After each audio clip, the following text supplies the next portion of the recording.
Happy Tuesday to you, everyone. I hope you're doing well and that today you will continue to be safe and that you'll continue to grow in your relationship with the Lord. Thanks for joining me at 10 o'clock for 5 to 7 minutes with the Lord as we continue to read through the Psalms of Ascent. We're in Psalms 120 through 134. Remember, there are 15 Psalms that talk about the pilgrims as they walk up or the people journeying to Jerusalem as they walk up the hill. Jerusalem is literally on a hill, and they would head to Jerusalem 3 or 4 times a year for their annual feasts. As they would walk up, they would sing songs and they would sing hymns to remind themselves of their past and to prepare their hearts for worshiping the Lord. Today, I want you to think about symbols that bring a remembrance of history. On my desktop, I have a picture of Washington, D.C., which has the Washington Monument, the Lincoln Memorial. Sometimes you can even see Arlington Cemetery. If you want to go with another symbol, I could think of the American flag. And when I look at those symbols, when I look at those monuments, it brings back a reminder of our history. It reminds me of where we were, the leadership it took to give us the nation that we have today. It's a reminder to pray for those who are in leadership and that we are always thankful to the Lord for how he has provided for us. Now, I want to take you back to Psalm 129 because Israel and the people of Israel, they're walking up the hill and they are seeing the outline of Jerusalem, and it's bringing back certain reminders. It's bringing back certain remembrances of where they have been and how the Lord has provided for them.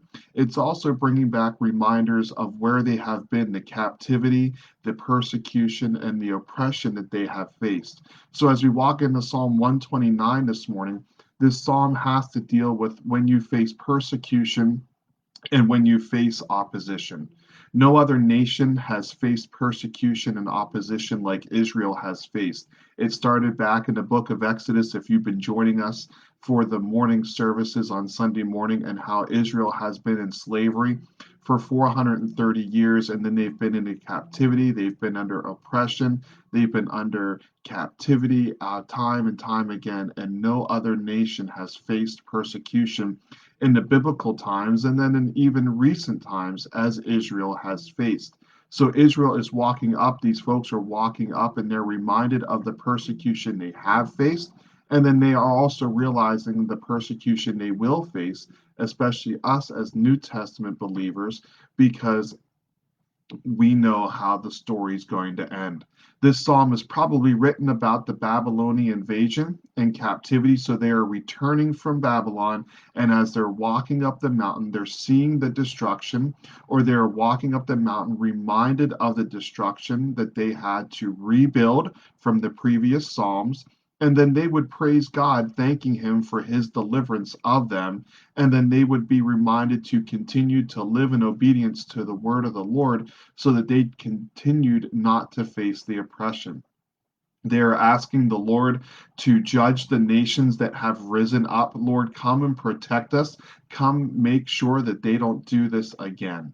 And then we as New Testament believers, we can follow this psalm as an example for how we face persecution and opposition today.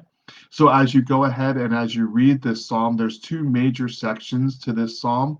Verses 1 through 4, they talk about the persecution and they talk about the oppression. So verses 1 through 4 talk about persecution and oppression.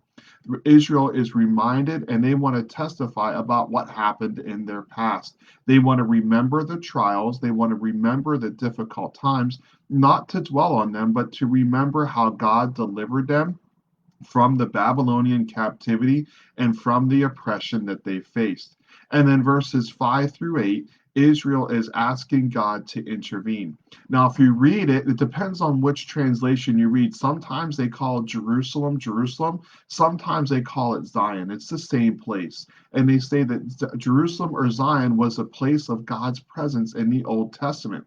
And when people would come and they would attack Jerusalem, it was a, if you will, symbolism that they were attacking the very person of God. And Israel saying, God, You are our God, and that is not right. Would you please stand up and protect yourself? Would you please come up and intercede for us? Because people did not like Jerusalem, and they would attack Jerusalem because they ultimately wanted to attack God.